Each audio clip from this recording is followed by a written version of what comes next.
around 2,024 inches, Boston, USA. A female prisoner, her head completely covered by a black hood, was brought out of prison, preparing to be moved. The 3 escorting officers were well aware that this person was not simple, so they were all on high alert. However, what they did not know was that a team of mercenaries was waiting on the opposite side of the prison. As soon as they saw the prison van depart, the team leader rallied everyone's spirits, then they simultaneously launched their operation. Clearly, a crisis was about to strike. In this tense and perilous atmosphere, former soldier Eric and his younger sister, Madeline, were driving onto the Tobin Bridge.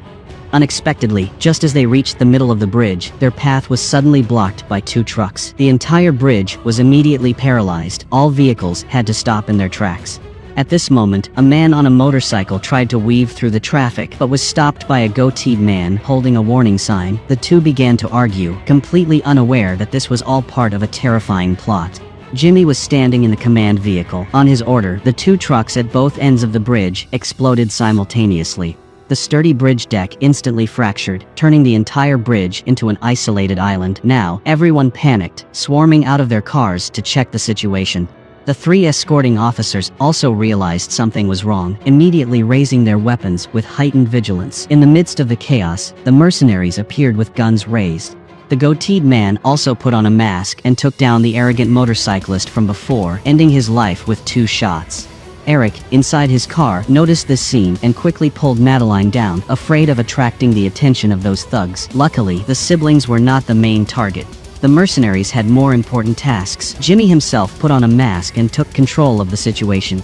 He continuously fired warning shots into the air, herding everyone back into their cars as if they were a flock of sheep. Seeing the scene gradually stabilize, 2 mercenaries crept towards the prison van. One lit a lighter, while the other sprayed gasoline into the barrel of his gun. With just a loud boom, the driver was engulfed in flames. In extreme agony, he opened the door and jumped out of the vehicle, only to be finished off by a single shot. The 2 men took the keys from the corpse, then used the same old trick to burn another escort officer inside the van. Although the female prisoner quickly extinguished the fire, the officer unfortunately did not survive. At the same time, Jimmy issued a warning over a loudspeaker. Everyone had become his hostage. Next, he sent his men to control the crowd. As 2 mercenaries advanced, a hot-tempered old man got out of his car with a gun and pulled the trigger, aiming at one of them. Unexpectedly, he himself was shot dead by a sniper from above. The mercenary who was shot was unharmed, thanks to a steel-lined mask. With that bloody lesson, the remaining people dared not resist anymore, merely allowing the mercenaries to take their phones and tie their hands to their steering wheels. Eric, in his car, saw the situation becoming increasingly dangerous and quickly warned Madeline to cooperate obediently and absolutely not make any rash moves. Just then, a mercenary arrived, directly smashed the car window and ordered the siblings to hand over their phones, but Madeline refused. The young girl lied, saying she had gone out for a driving lesson and forgot her phone at home. Eric also played along with the explanation. These words successfully dispelled the mercenary's suspicion. After tying the siblings to the steering wheel, he moved on.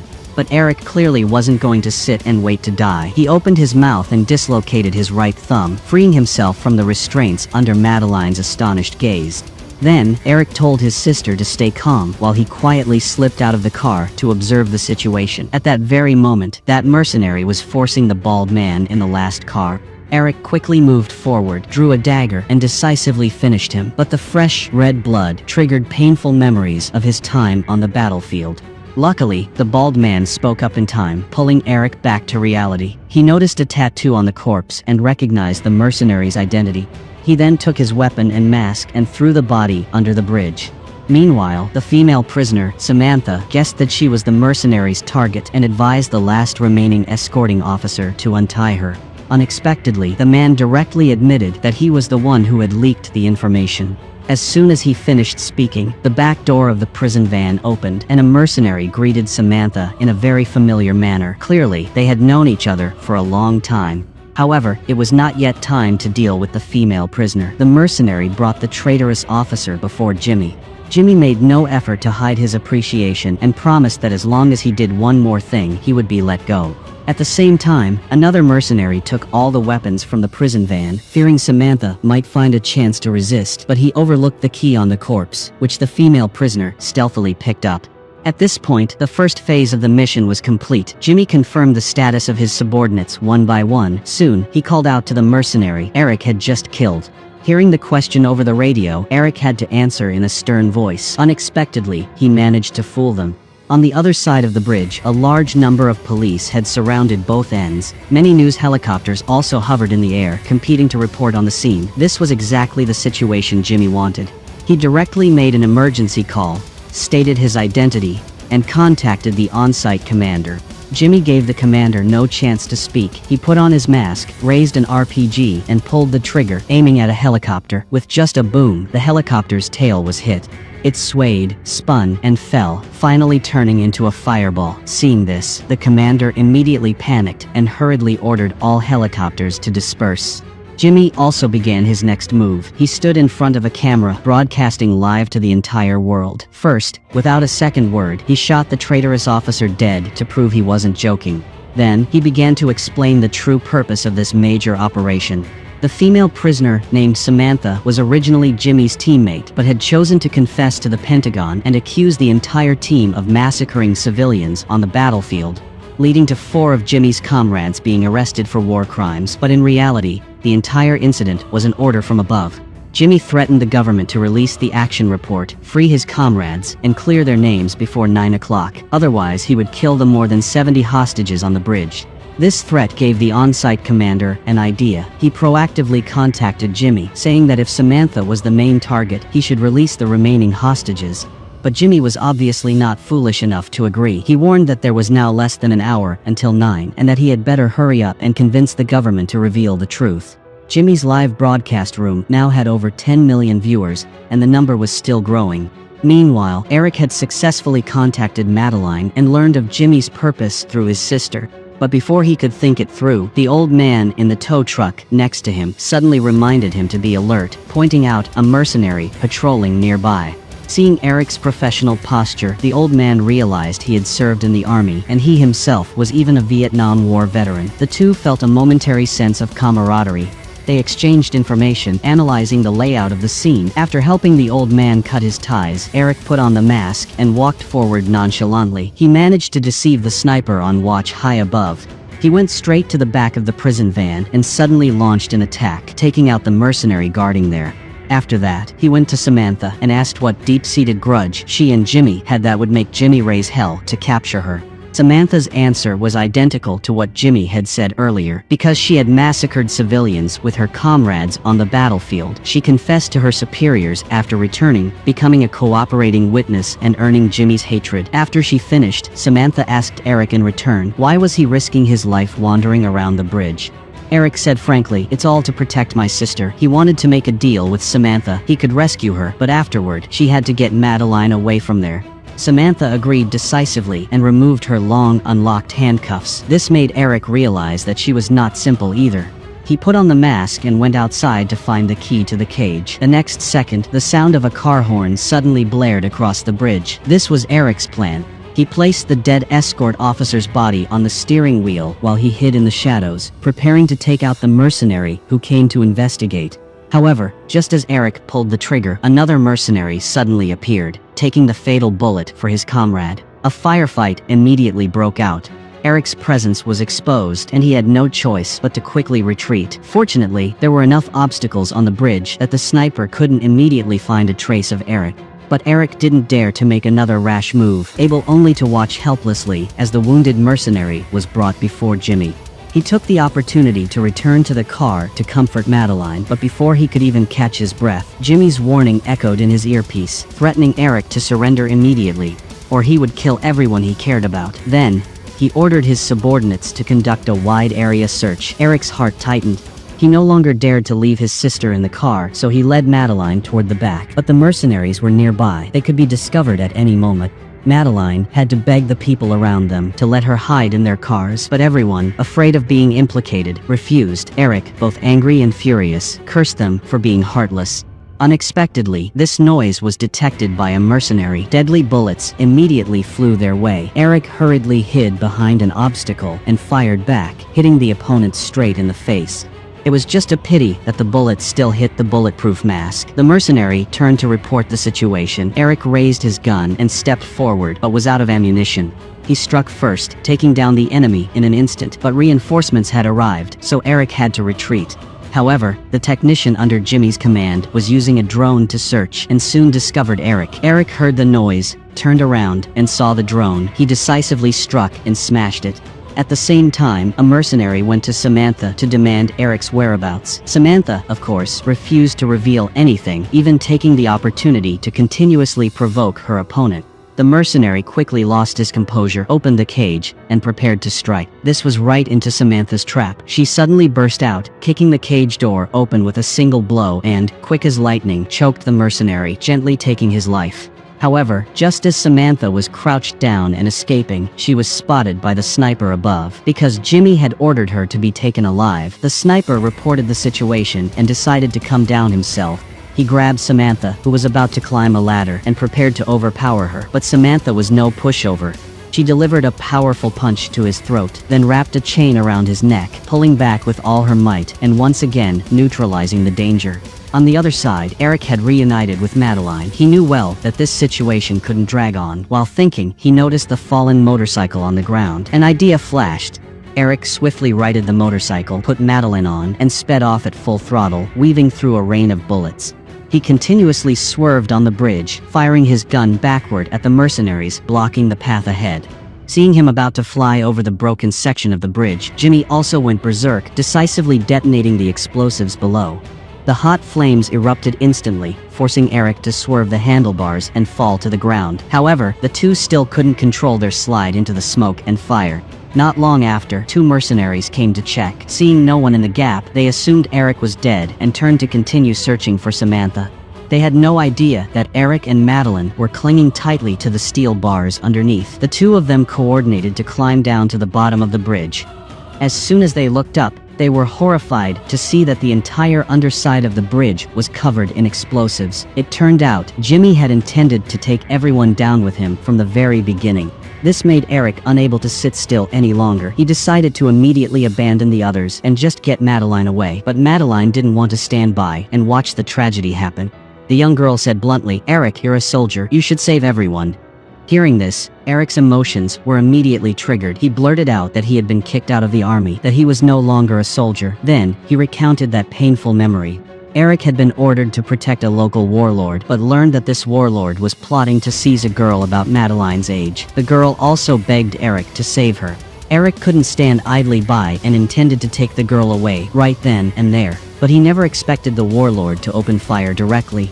The girl's warm blood splattered on Eric's cheek, filling him with immense regret, which led to his PTSD and discharge from the army. Therefore, Eric could not accept his sister taking such a risk. But Madeline persuaded him with sincere words. If the two of them just ran away after the people on the bridge died, Eric would fall into even more severe regret.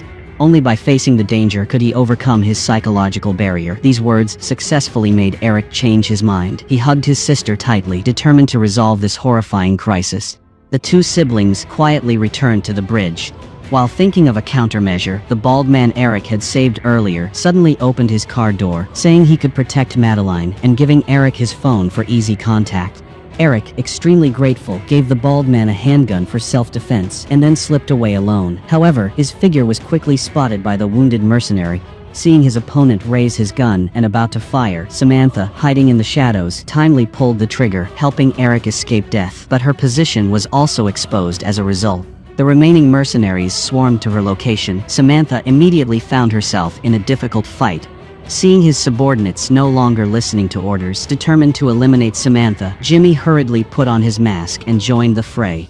He appeared behind Samantha like a ghost, felling her to the ground with a single punch.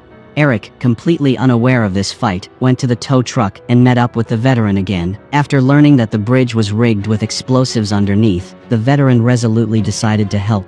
He took out a pair of wire cutters and started the crane, using a pulley to lower Eric underneath to disarm the bomb. On the other side, Samantha had been taken to the command vehicle. She didn't think she had done anything wrong. She just didn't understand why Jimmy had to cause such a huge scene. Seeing his plan about to succeed, Jimmy also revealed his true thoughts. Why should we have to charge into life and death on the battlefield while those high-ranking officials get to live comfortably, singing and dancing in the rear?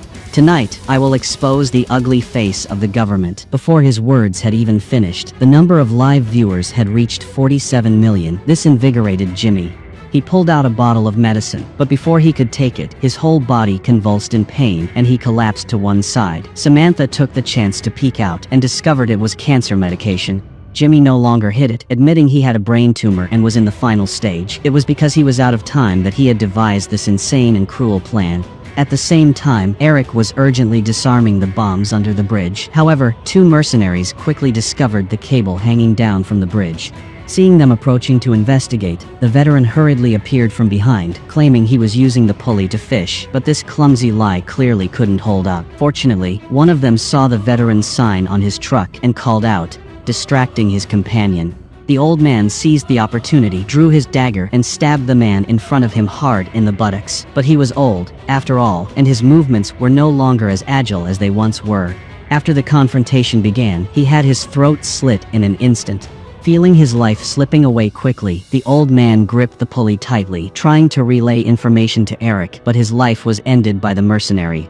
To make matters worse, the other mercenary continued to search. The bald man saw this and hurriedly told Madeline to call and warn Eric, but just as the call connected, they were both discovered. Madeline tried to lie that she was the nanny for the bald man's son, but she didn't even know the baby's name. Coupled with the scar on her face, she was immediately identified by the mercenary and dragged out. The bald man clutched the gun, but still couldn't muster the courage to pull the trigger.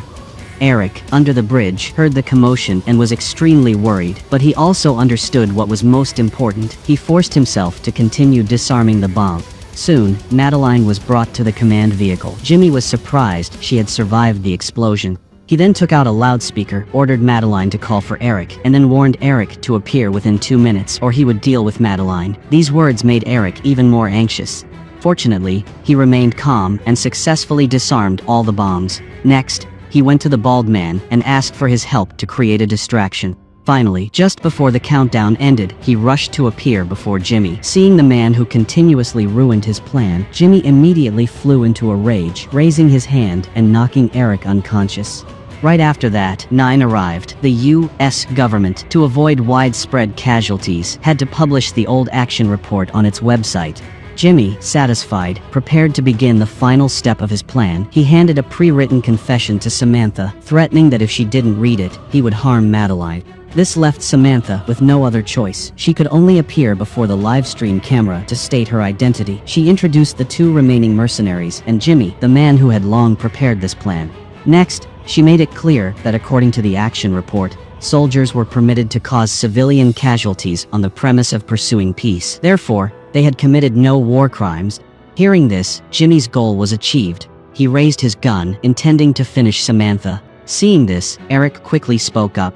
This piqued Jimmy's interest again, wanting to see what he intended to say to the world. Eric recounted his experiences while secretly freeing himself from his bonds. At the same time, the bald man's car suddenly exploded. The 2 mercenaries rushed forward to check the situation. Eric seized the opportunity to lunge at Jimmy. In the struggle, he shot the technician who had just rushed out, helping Samantha escape with Madeline successfully. Now, Eric had no more burdens. He unleashed his full strength, knocking Jimmy down, then grabbed a gun and took cover in the command vehicle. The 2 faced off across the vehicle's body. Jimmy gave his subordinate a signal with his eyes. The mercenary appeared from behind, intending a sneak attack, but Eric reacted quickly and shot him dead. However, he was also subdued by Jimmy. The last remaining mercenary caught up to Madeline and Samantha, wounding Samantha. In the critical moment, the bald man bravely rushed out. This time, he was no longer afraid, directly emptying his entire magazine into the mercenary, successfully saving the 2. But Eric's situation was not optimistic. He was beaten to a pulp. Jimmy, refusing to accept failure, took out the bomb detonator and threatened Eric to go find Samantha. Seeing this, Eric found it ridiculous. He said that he had already disarmed all the bombs. Unexpectedly, Jimmy still had a backup plan. He opened a cabinet, revealing a homemade explosive with immense power inside. This stunned Eric, who could only obediently go find Samantha. But what was unexpected was that Jimmy was even more ruthless. He called for a speedboat to pick him up for his retreat, preparing to leave and blow everyone up. Just as Jimmy was about to retreat, Samantha approached, clutching her wound. She told him that even if he killed her, he couldn't save those 4 comrades. But that wasn't Jimmy's original intention. He just wanted to expose the truth, to use his death to awaken the world. Taking advantage of Jimmy's distraction, Eric quietly crept closer. Unexpectedly, Jimmy noticed in time. He knocked Samantha down and used the detonator to force Eric back. Then, he tied a rope to himself and moved backward. But Jimmy had overlooked one thing. The bomb had not yet been activated. Eric immediately made a decision. He jammed a rifle into the command vehicle's gas pedal, then jumped out of the cabin. The command vehicle roared and charged straight towards the gap. Jimmy, terrified, let go of the detonator. With just a loud rumble, a brilliant flame erupted instantly, burning this crime to ashes. Everything had settled down. Thanks to the release of the action report, Samantha was exonerated after 3 weeks and set free. Eric and Madeline came specially to pick her up. Although they had to go through a terrifying confrontation, it also helped the 3 of them build a deep friendship. Today's story ends here. Thank you for watching. What do you think of this movie? If you want more movie explainers like this, comment the next movie name. And subscribe to K.Movie.E at K.Movie.E for more. Please visit to our Instagram and Facebook page. Thank you so much for watching till the end.